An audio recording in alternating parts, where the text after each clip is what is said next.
안녕하세요, 속 따뜻함과 행복을 느끼며 살아가고 있는 40대 여자입니다. 새로운 생명이 태어나는 건 정말 축복받아야 할 일입니다. 세상을 처음 만난 아이도 그 아이의 온전한 세상이 되어줄 아이 엄마도 말이죠.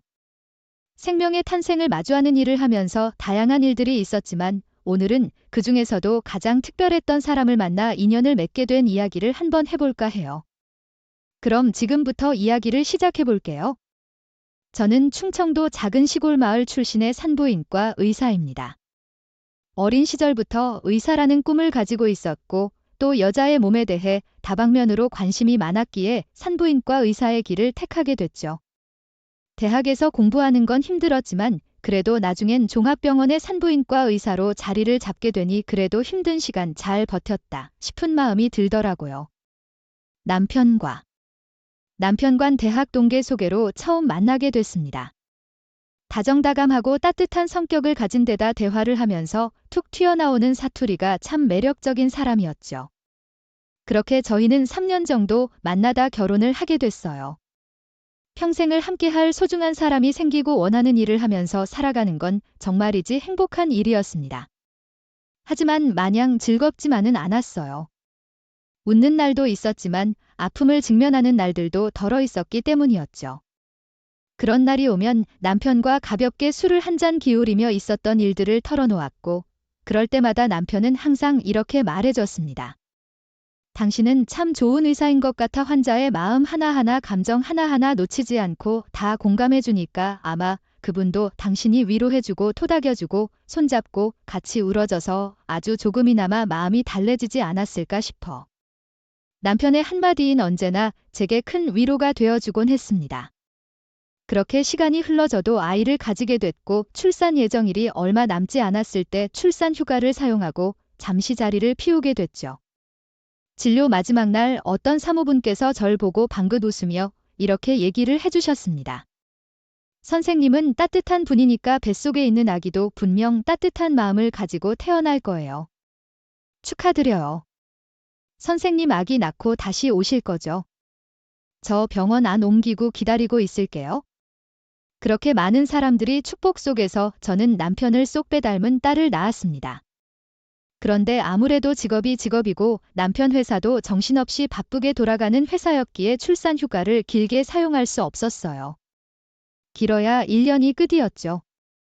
맞벌이를 해야지만 어느 정도 여유로운 생활이 가능했기에 저흰 한동안 아이를 돌보는 데만 집중을 하고 1년이 지나 육아 휴직이 끝날 때쯤 아이를 돌봐줄 베이비시터를 구인하게 됐습니다. 부모님은 모두 고향에 계셔서 올라오기가 힘드신 데다 시어머니 또한 부산에서 장사를 하고 계셨고 또 몸이 편치 않으셨기에 베이비시터를 고용하게 된 것이었죠. 저희 집으로 오신 분은 경력이 오래되셨고 굉장히 수다스러운 아주머니셨습니다. 아유 아기가 참 예쁘게도 생겼네. 우르르 까꿍 저희 없는 동안 잘 좀 부탁드릴게요. 아기가 낯을 안 가리는데 울음이 좀 오래가서 걱정이네요. 아기 엄마 우리 손주들도 다 내 손에서 키웠어. 이쪽에서 나만 한 베테랑 없다. 아기 엄마 사람 잘만 남겨 그러니까 걱정하덜덜 말고 마음 편하게 일하다 와요. 자신있게 말하는 모습에 저희 부부 안심하고 알 맡긴 채 출근을 할 수 있었어요. 그분은 항상 저희가 퇴근해서 집으로 들어올 때마다 아기가 어쩜 이렇게 얌전할 수가 있냐며 침까지 튀겨가며 수다스러운 목소리로 얘기하곤 했습니다. 그런데 아주머니가 저희 집에 온 이후부터 이상한 일이 벌어지기 시작했어요. 바로 물건들이 하나둘씩 사라지는 것이었습니다. 뭔가 이상하잖아요. 손도 대지 않은 물건들이 마치 발이 달린 것 마냥 사라진다는 게 처음엔 내가 어디다 놓고 까먹었나 생각했는데 거의 매일같이 사라지니 뭔가 이상하다 싶은 생각이 들었습니다. 그때 문득 항상 오바스런 제스처를 취하던 아주머니가 머릿속을 스쳐갔어요. 사람은 본인의 거짓말이나 잘못을 숨기기 위해 행동이나 말투를 오바스럽게 한다는 말이 있잖아요. 그 행동들이 뒤늦게 떠올라 부랴부랴 당일 배송이 가능한 홈카메라를 주문해 거실과 안방 최대한 보이지 않는 곳에다가 설치해뒀어요. 그리고 그날 저녁 남편과 집에 들어와 녹화된 홈카메라 영상들을 보면서 저희 부부는 경악을 금치 못했습니다. 영상 속 아주머니인 아이에게 대충 젖병만 물려준 채 아무 관심도 주지 않았고 안방 옷장을 뒤적이는가 하면 제 화장대에서 선물 받는 립스틱을 발라보더니 그걸 그대로 주머니에 넣기까지 하더라고요. 그 광경을 보는데 정말 기가 막혀서 말이 나오질 않았습니다.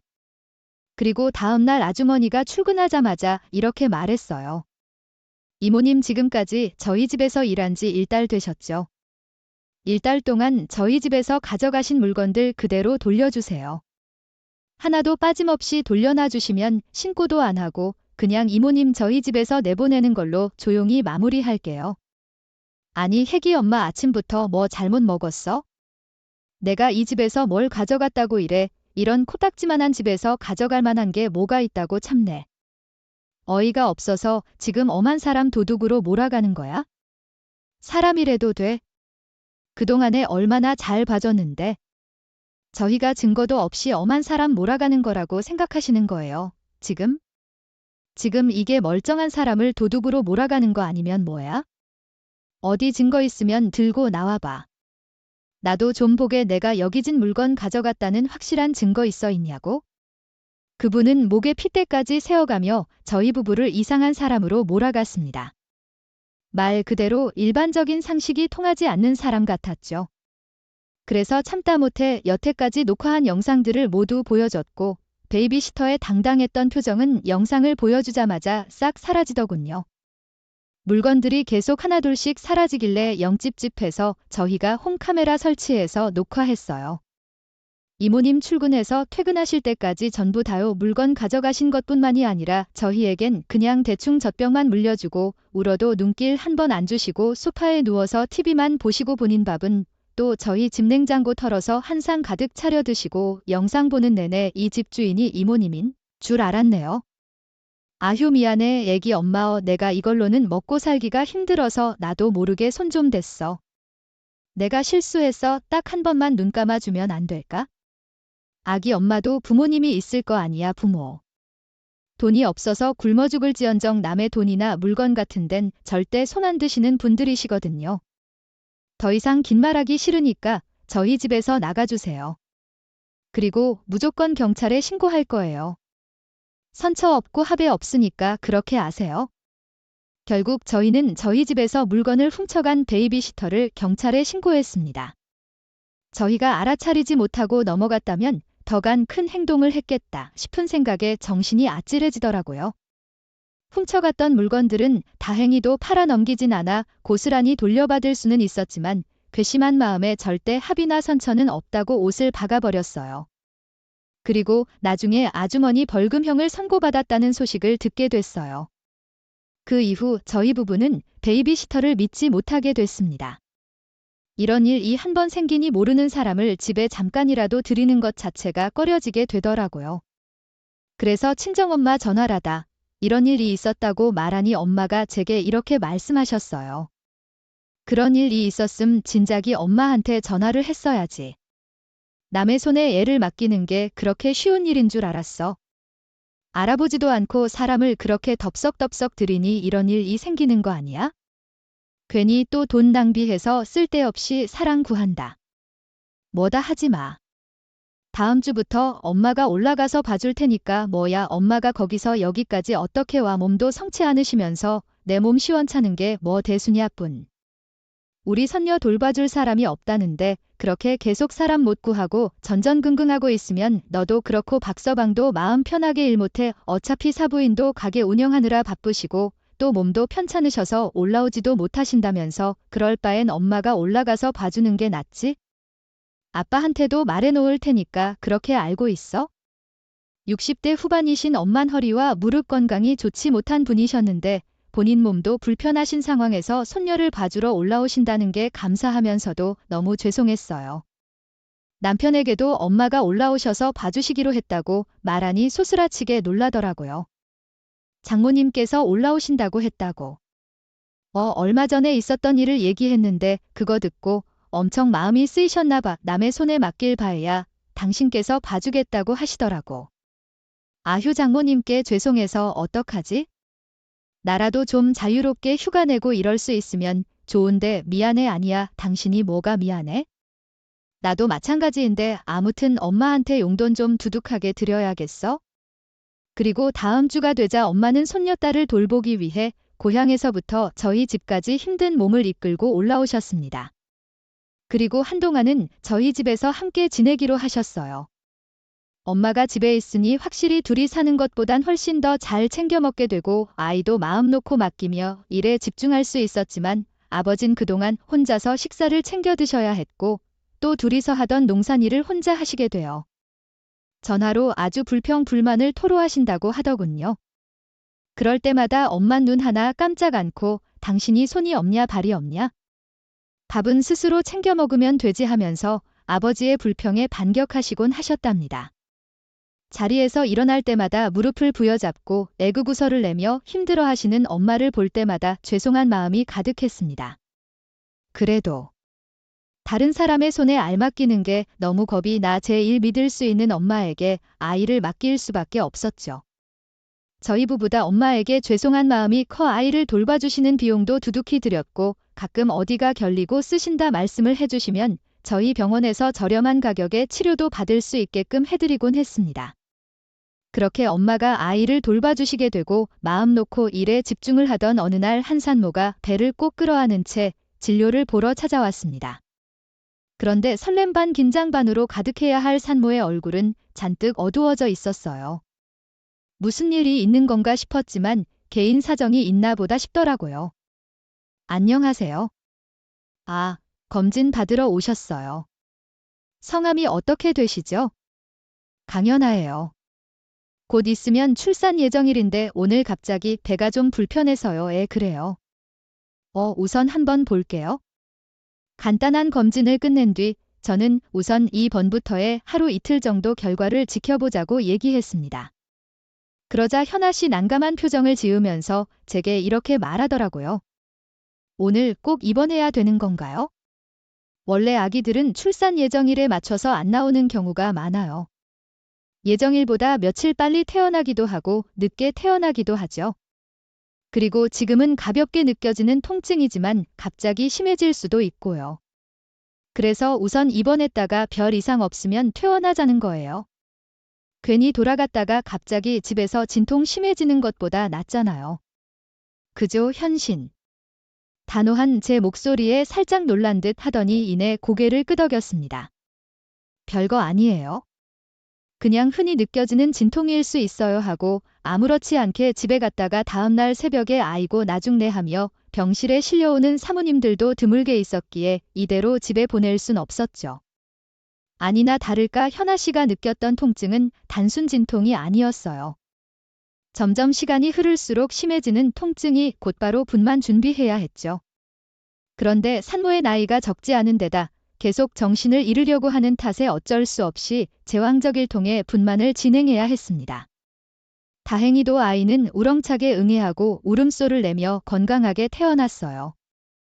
그 사흘 정도가 지나고 여느 때와 같이 회진을 도는데 현아 씨가 제게 급한 목소리로 이렇게 말하더군요. 선생님, 저 이제 퇴원해도 되는 거죠? 무슨 말씀? 하시는 거예요. 제왕절개 일반 추산이랑 달라요. 길면 일주일이고 짧아도 4일은 있어야 하는데 벌써 퇴원이라뇨. 3일밖에 안 지났는데요. 선생님. 저 괜찮아요. 보세요. 멀쩡하잖아요. 그러니까 저 퇴원시켜주세요. 저 빨리 집에 가야 한단 말이에요. 대체 무슨 이유에서인지 얼른 집에 가야 한다고 제게 마구잡이로 우기더라고요. 한참 동안 실랑이 벌이다. 결국 집에 돌아가 절대 안정을 취하면서 몸조리하기로 약속하고 회원 수속을 밟아도 된다 말해줬습니다. 그런데 또 다른 문제가 생긴 것 같았어요.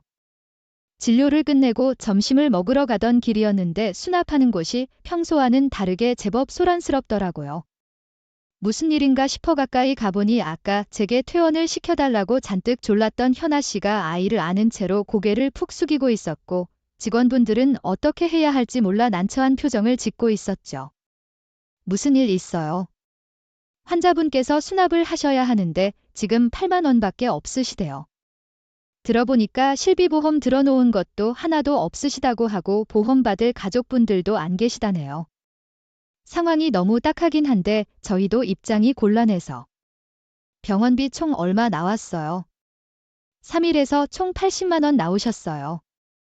80만 원이라는 돈은 결코 적은 액수가 아니었습니다. 병원비를 제대로 내지 못하고 아이를 품에 안고 죄인 마냥 고개를 푹 숙이고 있는 현아 씨를 보니 마음 한구석이 욱신거리더군요. 가족도 아니고 그저 다른 사모님들과 마찬가지로 저의 환자였을 뿐이었는데 말이죠. 죄송합니다. 정말 죄송해요. 혹시 오늘 8만 원 먼저 결제하고 다음번에 와서 남은 72만 원 결제하면 아니요. 그럴 필요 없어요. 산모분 병원비 전체 이 카드로 긁어주세요. 할부 이런 거 없이 일시불로다가 네 선생님이요. 네, 제가 결제할 테니까 빨리 긁어줘요. 제가 수납처 선생님들을 향해 카드를 건네며 병원비를 결제해 달라고 하자 현아 씨도 그 선생님들도 깜짝 놀라며 카드를 받지 못한 채 절 쳐다만 보고 있더라고요. 현아 씨는 커다란 눈에 눈물을 가득 담은 채 제게 이렇게 물었습니다. 선생님, 저한테 왜 이렇게까지 해? 내가 내주고 싶어서 그런 것도 있고 현아 씨 아이를 내 손으로 받았잖아요. 특별한 내 환자인데 이 정도도 못 해주겠어요. 감사합니다. 정말 감사합니다. 밥 아직 안 먹었죠? 시간 괜찮으면 같이 죽 한 그릇 할래요? 나도 점심시간이고 배고플 것 같아서. 그렇게 전 현아 씨와 같이 원내에 있는 죽집으로 향했습니다. 전북죽 한 그릇을 시켜주니 배가 많이 고팠던 모양인지 뜨거운 줄도 모르고 허겁지겁 먹어치우더라고요. 밥 먹을 때만큼은 좀 편하게 먹길 바라는 마음에서 아기는 제가 안아줬습니다. 맛있어요. 천천히 먹어요. 뺏어 먹는 사람 아무도 없으니까 들어다 채하겠어요? 죄송합니다. 병원 밥을 먹긴 했는데 좀 부족해서 아니에요. 이렇게 잘 먹으니까 보기 좋아요. 현아 씨 궁금한 게 하나 있는데 아기 아빤 혹시 지금 어디 있는지 물어봐도 돼요? 아, 혹시 실례되는 질문이라면 미안해요. 내가 괜한 걸 남편이 있긴 해요. 그런데 남편이 있다고 말한 현아 씨는 더 이상 말을 잇지 못했습니다. 그제서야 현아 씨가 속 깊은 사연이 있는 사람이구나 하는 생각이 들었죠. 다른 건 몰라도 병원비를 내기 힘들 정도로 어려운 사정이 있음은 확실한 듯 보였습니다. 그래서 전 현아 씨에게 물었어요. 있잖아요. 현아 씨 내가 뭐 도울 수 있는 게 있을까요? 필요한 거 있으면 부담 갖지 말고 편하게 얘기해줘요. 서로서로 돕고 살면 좋은 거니까. 네, 아니에요. 선생님 안 그러셔도 돼요? 아까 병원비 대신 내주신 것만으로도 얼마나 큰 힘이 되는데요. 전 정말 괜찮아요. 신경 써주셔서 감사해요. 저는 현아 씨에게 계속해서 필요한 거 없냐? 정말 작게라도 돕고 싶다고 얘기했지만 계속 거절을 하더라고요. 그렇게 식사를 끝내고 자리에서 일어나 밖으로 나가는데 아이를 안고 가는 등이 참 쓸쓸해 보여 결국 현아 씨를 붙잡고 제 휴대폰 번호를 알려줬고 저도 현아 씨 연락처를 받은 다음 이렇게 얘기했습니다. 이제 우리 서로 연락처도 알고 있으니까 힘들 때마다 언제든지 연락하게 해요. 지금 몸이 많이 약해져 있는 상황이라 무슨 일이 있어도 무리하게 일하거나 하면 안 되고 끼니 거르면 안 돼요. 알겠죠? 그리고 만약에 병원 올 일이 있으면 미리 연락하고 와요. 애들은 크면서 기본적으로 받아야 할 검사 같은 것도 많고 예방접종도 있어서 비용이 상당히 많이 들어요. 그러니까 올 땐 부담 다 내려놓고 와요. 돈 내기 힘든 상황이면 내가 대신 수납 처리해 줄 테니까 알겠죠? 조심히 들어가요. 아프지 말고 나중에 연락할게요. 아참, 내가 이걸 안 물어봤네. 아이 이름은 뭘로 지었어요? 아이 이름은 세우라고 지었어요. 밥 꼭 잘 챙겨 먹을게요.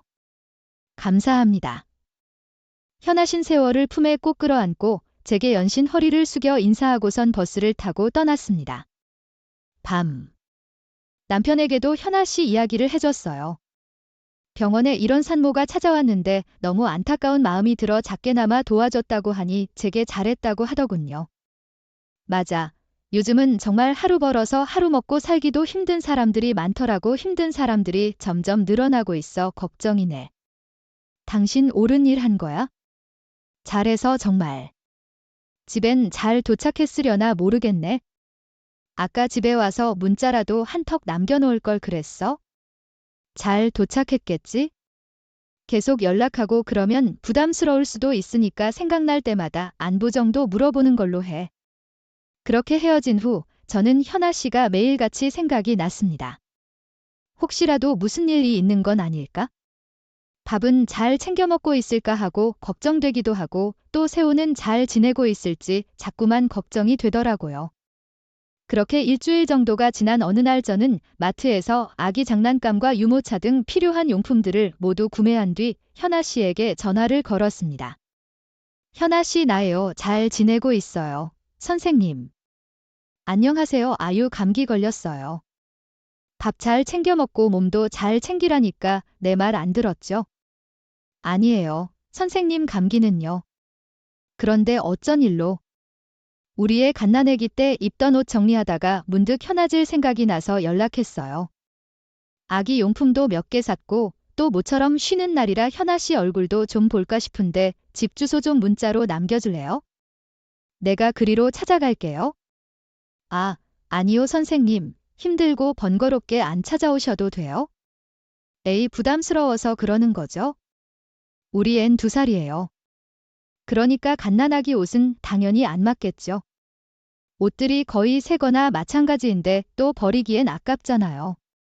그리고 아직 아기 기저귀나 분유 같은 것도 많이 준비 못했을 거 아니에요?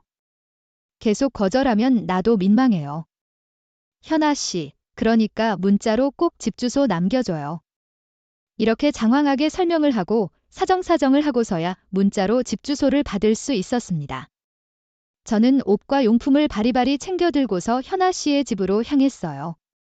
제가 도착한 그곳은 오래된 건물의 반지하였습니다. 지하. 들어서자마자 쿵쿵한 냄새가 코를 찔렀고 공기 중에 습기가 가득 들어차 있는 듯한 느낌에 현관문은 반쯤 녹슬어 있었죠. 게다가 화장실도 집안이 아니라 바깥에 자리를 잡고 있더라고요. 그렇게 둘러보다가 조심스럽게 초인종을 눌렀고 현아 신 절 반갑게 맞아줬어요. 그런데 집안은 집 바깥보다도 훨씬 더 심각한 모습이었습니다. 벽지는 곰팡이가 가득 실어서 얼룩덜룩하고 방 안에 널어놓은 옷들에도 곰팡이가 피어 있었어요. 죄송해요. 선생님 집이 좀 많이 허름하죠? 아니에요. 허름하기 무슨? 근데 세우는 어디 있어요? 세우는 애기 아빠랑 같이 있어요? 어머 아기 아빠가 집에 있었어요? 아, 난 그것도 모르고 가족끼리 좋은 시간 보내고 있었는데 내가 방해한 거 아니에요? 전혀요. 되려 남편도 선생님을 많이 궁금해했는 거려. 언젠가 기회가 되면 꼭 한 번은 찾아뵙고 인사드리고 싶다고 얘기할 정도였어요. 그럼 오늘 온 김에 세우 아버지한테도 인사드리고 싶은데 혹시 괜찮을까요? 근데 괜찮은데 선생님, 저희 남편 보고 놀라시면 안 돼요? 에이 뭘 사람을 보고 놀라요?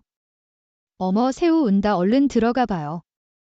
그렇게 방문을 열고 들어간 순간 저는 깜짝 놀랄 수밖에 없었습니다. 거실까지. 곰팡이로 가득 들어찬 방 안은 한쪽 다리가 없는 현아 씨의 남편이 누워 있었기 때문이었죠. 현아 씨는 본인의 남편에게 다가가 이렇게 말했습니다. 인사드려요 여보 내가 말했던 그 선생님이셔 나 병원비도 다 내주시고 오늘도 새어 옷이랑 용품들 같은 거 선물해 주려고 찾아오셨대. 아이고 선생님 안녕하세요. 말씀 정말 많이 들었습니다. 요즘같이 각박한 세상에 선생님 같은 분이 계신다는 게 믿어지질 않았는데 정말 감사합니다. 저희가 이렇게 신세를 져도 괜찮은 건지? 아유 신세라니요. 그런 말씀 아세요?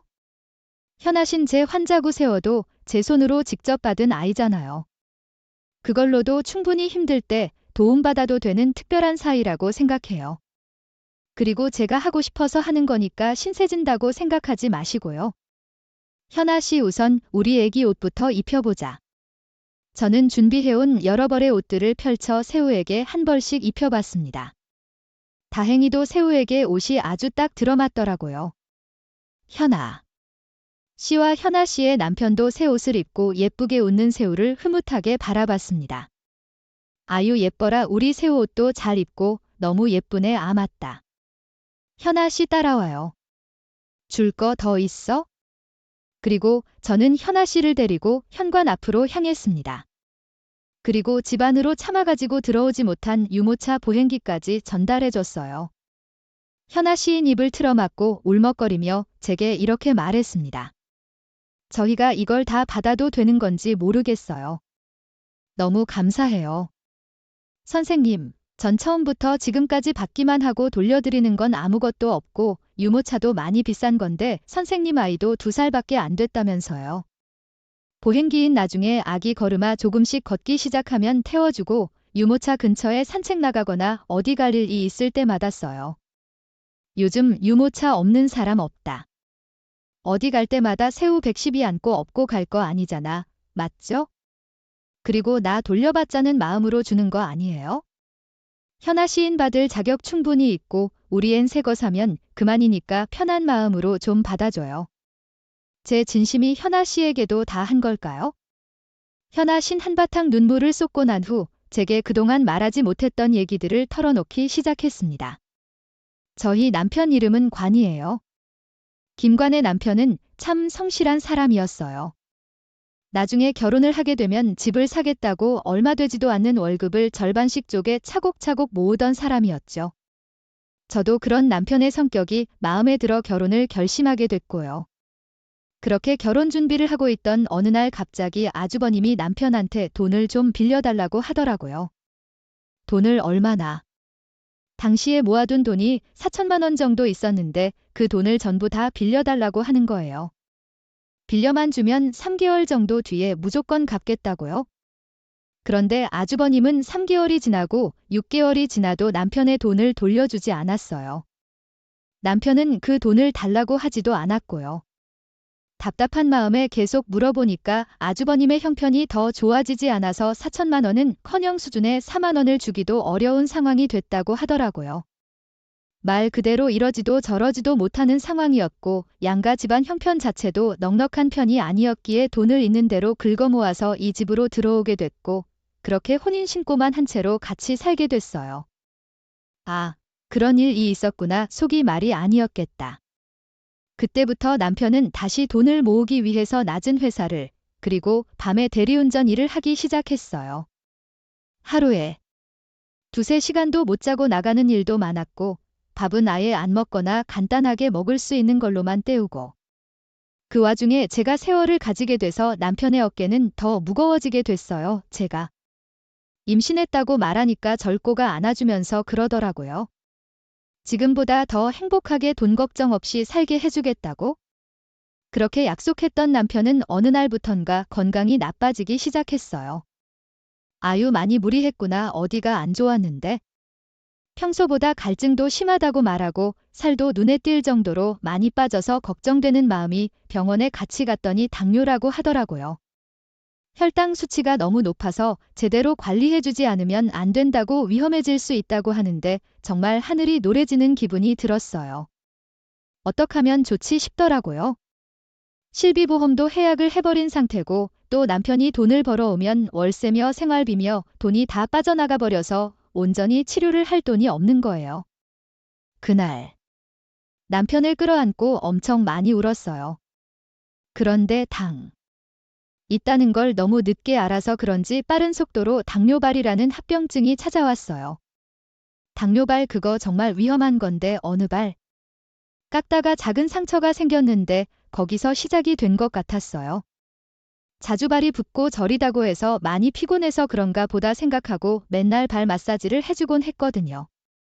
그게 합병증 증상일 거라고 미처 생각도 못한 채로 말이에요. 그런데 증상이 나타난 지 얼마 안 돼서 발가락 쪽 피부색이 까맣게 변하기 시작했어요. 그렇게 뒤늦게서야 병원에 갔더니 괴사가 너무 많이 진행됐다고 이거 당뇨 합병증이라고 못 살린다고 다리를 잘라야 한다고 그렇게 말하더라고요. 발 감각이 둔해져서 자기가 아픈지도 몰랐던 거예요. 저는 배가 점점 불러오고 남편은 당뇨 합병증으로 한쪽 다리를 절단하고 회사에서도 잘리고 대리운전도 못하게 됐지요. 행복과 절망이 동시에 찾아오니까 정말 미쳐버릴 것 같더라고요. 그래서 그날 혼자서 검사를 받으러 간 거예요. 선생님이 아이 아빤 어딨냐? 여쭤봤을 때 대답 못했던 것도 이런 이유에서였고요. 많이 궁금하셨을 텐데 이제 알려드리게 돼서 죄송해요. 그제서야 모든 궁금증이 풀렸습니다. 현아 씨가 혼자 병원에 찾아왔던 이유, 그리고 이상할 정도로 빨리 퇴원을 해야 한다고 고집을 피웠던 이유를 이렇게 알게 되니 마음이 찢어질 것만 같았습니다. 한 말을 잊지 못하던 전 현아 씨를 보면서 이렇게 말했어요. 이런 사정이 있었는지 몰랐네. 나 믿고 얘기해줘서 너무 고마워요, 현아 씨. 현아 씨 있잖아. 우리 오늘부턴 언니 동생으로 지내자. 내가 도와줄 수 있는 건 모두 다 도와주고 싶어서 그래. 이 얘기를 듣고 그냥 그렇구나 힘들었겠다 하고 넘어갈 수만은 없을 것 같다는 생각이 들어서 내가 현아 씨 옆에서 힘이 돼주고 싶어서 그래. 힘든 거 나누면 절반이 된다잖아. 그치. 선생님, 정말 그렇게 해도 괜찮을까요? 안 될 거 뭐 있어? 이제부턴 선생님 말고 언니라고 편하게 불러줘.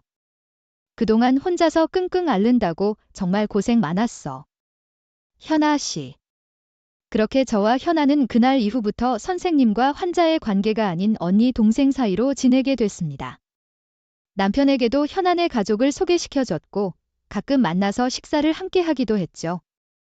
남편과 현아의 남편인 관희 씨도 저와 현아처럼 호형호재하기로 했다고 하더라고요. 무엇보다 급했던 건 바로 관희 씨의 당뇨병 치료였습니다. 합병증 중 하나인 당뇨발이 찾아와 절단까지 간 상황이라 지금부터라도 제대로 치료받지 않으면 나중에 생명까지 위태로워질 수 있었기 때문에 빠르게 치료를 진행하는 게 중요하다는 생각이 들었죠. 그래서 관희 씨에게 당뇨 치료로 유명한 병원 한 군데를 소개시켜줬고 치료비와 병원비 모두 지원해 줬습니다. 아주 다행히도 치료 시작하고 나서 다시 살도 오르고 처음 만났을 때 보단 훨씬 더 건강해진 모습을 볼 수 있었어요. 그때 심정은 정말 말도 못하게 뿌듯했답니다. 그렇게 현안의 가족과 좋은 관계를 유지하고 있던 어느 날 갑자기 남편이 이런 말을 하더라고요. 여보, 우리 있잖아 현아 씨, 우리 집 베이비시터로 드리는 건 어떨까? 가끔 밥 먹으러 갈 때 보니까 아기도 잘 보는 것 같던데 현아 씨 정도면 믿을만 하지 않아?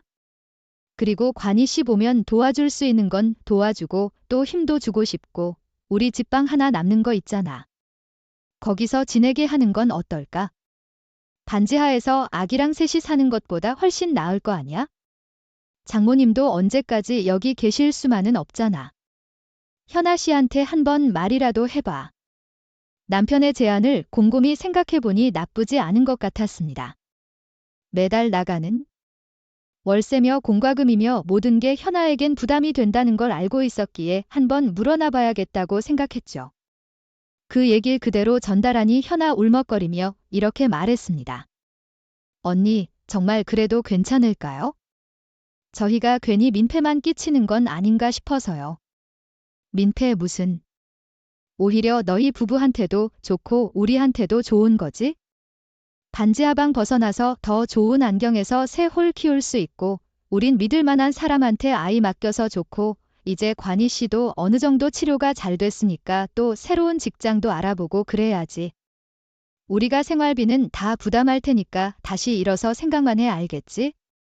그렇게 엄마에게 모든 걸 말씀드린 후 고향집까지 직접 차를 타고 모셔다 드렸어요. 아버진 이제 혼자 적적하게 지내지 않아도 된다며 엄마의 소중함을 깨달았으니 앞으로 엄마 상정 오시듯 하고 살아야겠다. 말씀하시며 무척이나 기뻐하셨죠. 엄마가 고향집으로 가신 그 주 주말 현안의 식구들은 저희 집 식구로 들어오게 됐습니다.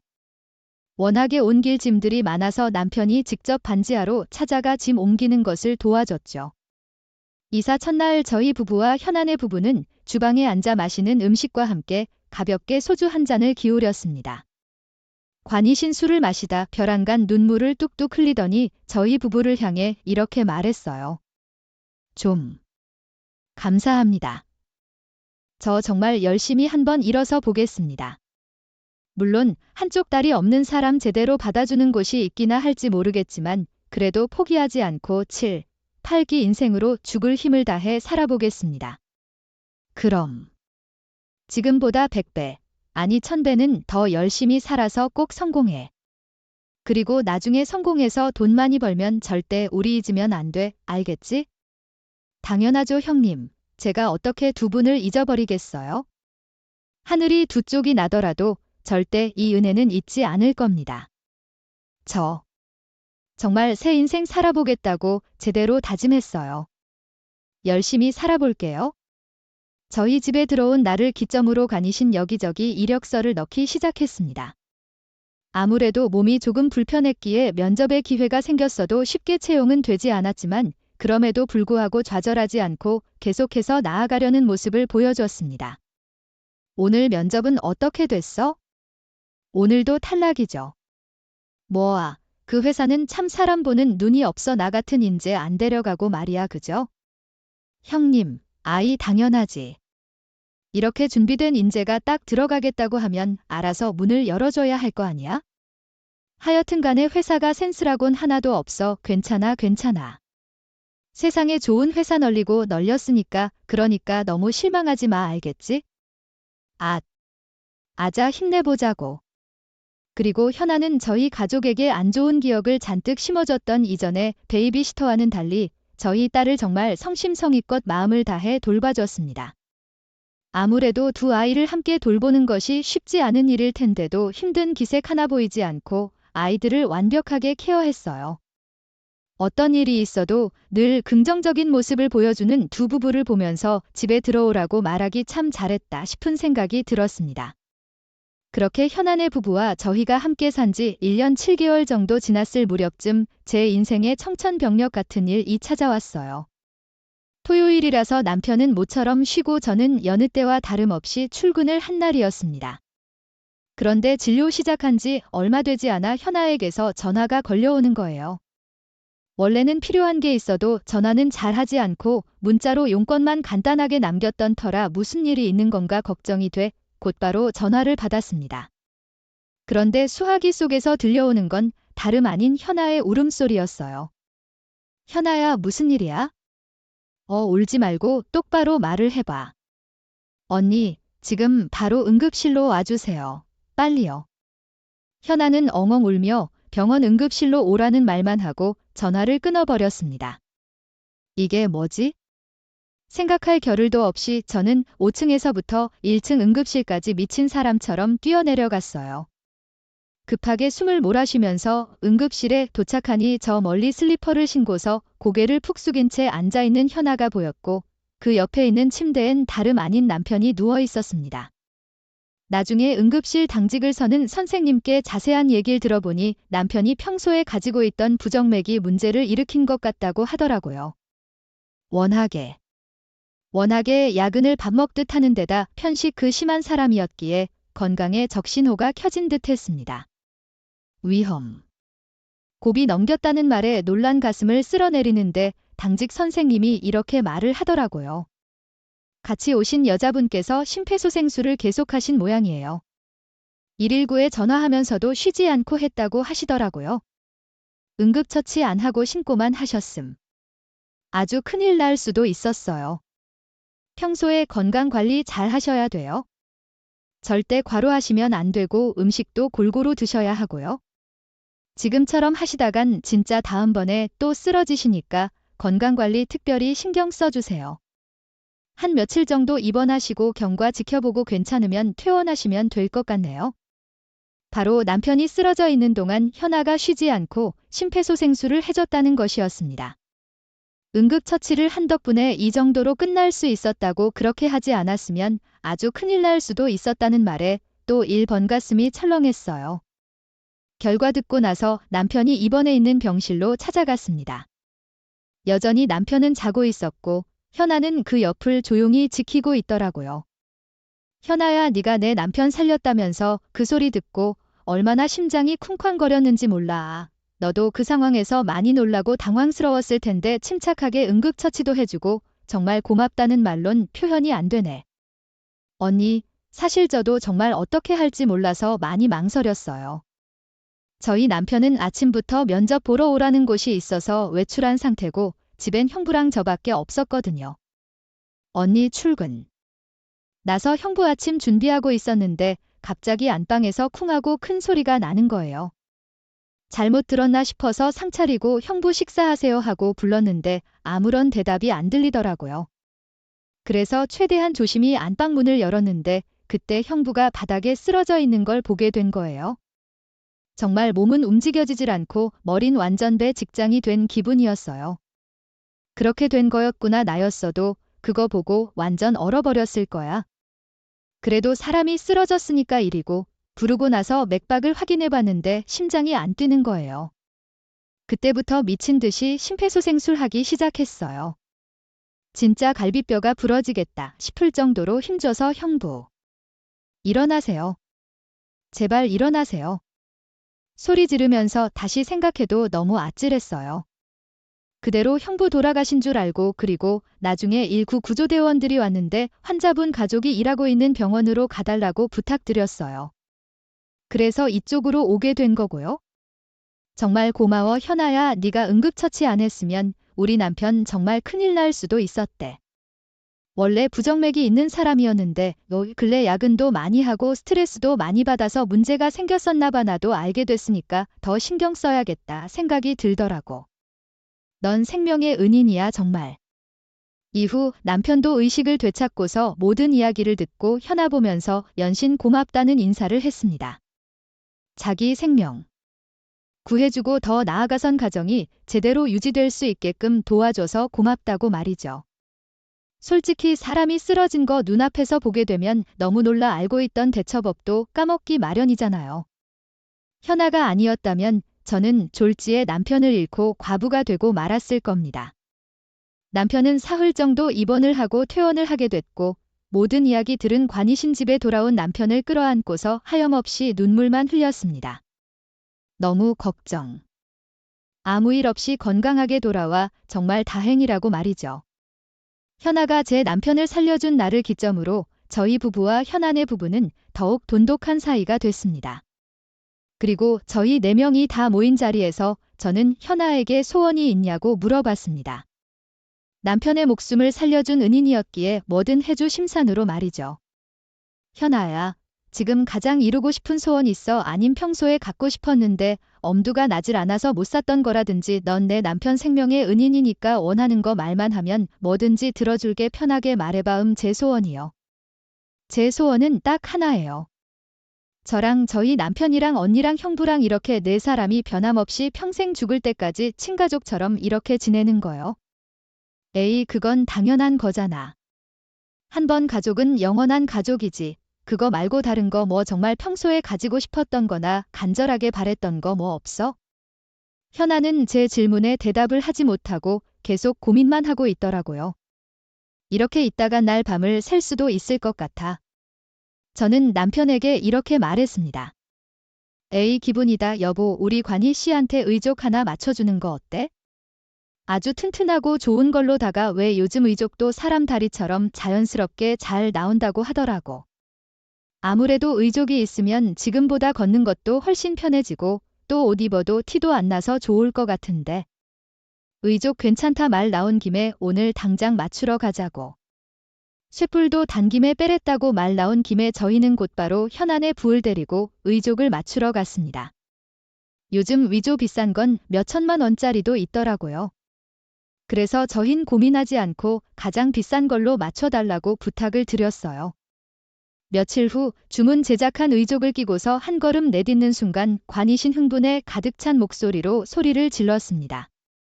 저 진짜 다리가 생긴 것 같아요. 목발 짚고 다녔을 때랑은 비교도 안 될 정도로 너무 좋습니다.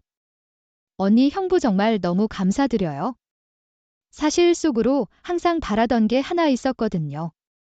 저희 남편이 불편한 목발 말고 2발로 편하게 걸을 수 있었으면 좋겠다 하고 생각했는데 그 소원을 언니랑 형부가 이뤄주셨어요. 언니를 만난 건 제 인생에 둘도 없을 기적이에요. 우리도. 마찬가지야. 그때 이 병원비를 대신 내주지 않았어도 널 붙잡고 내 연락처 주지 않았어도 우리는 어떻게든 인연이 됐을 거야. 너희 부부를 위해서라면 우린 정말 뭐든 다 해줄 수 있으니까 앞으로도 변함없이 서로한테 고마워하고 또 서로를 소중하게 생각하면서 잘 지내보자. 지금 저희 가족과 현안의 가족은 3년째 함께 지내고 있습니다. 새로운 다리를 얻게 된 간이신 여러 곳의 면접을 다닌 끝에 취업에 성공했습니다. 지금은 버젓이 직장에 잘 다니고 있어요. 남편도 예전과 달리 운동을 하고 또 편식하는 습관도 고치게 돼서 훨씬 건강해졌고, 현안 이제 조금 커버린 아이들을 열심히 놀아주고 돌봐주면서 행복하게 지내고 있답니다. 그리고 고향에서 올라오신 저희 부모님께 현안의 부부를 소개시켜 드리기도 했고, 부산 쪽으로도 부부 동반 여행을 함께 갔을 때 시어머님 가게에 가서도 인사를 드린 적이 있었어요. 저희 부모님도 시어머님도 현안의 부부를 보며 귀한 인연을 만났다고 이 인연 소중하게 계속 이어나갔으면 좋겠다며 말씀해 주셨답니다. 이토록 넓은 세상에서 이토록 많은 사람들 중에 나는 당신을 만났다. 제가 가장 좋아하는 시의 구절입니다. 넓디 넓은 세상 속에서 유독 신경이 쓰였던 사람, 현아 전 아마 반드시 만났어야 할 인연이 아니었나 생각하고 있습니다. 아마도 언젠가 시간이 지나면 저희는 자연스럽게 떨어져 살게 되겠지만 떨어져 살더라도 평생 친가족처럼 잘 지낼 생각이에요. 사연투부의 감동 사연들을 많이 올려주시는 걸 보고 추억을 남기기 위해서 사연을 보내게 됐는데요. 영상이 올라오면 저희는 다 같이 둘러앉아서 함께 영상을 볼 생각입니다. 아마 한바탕 또 눈물바다가 되지 않을까 싶네요. 제 사연은 여기까지입니다. 제 사연을 들어주신 분들 모두 다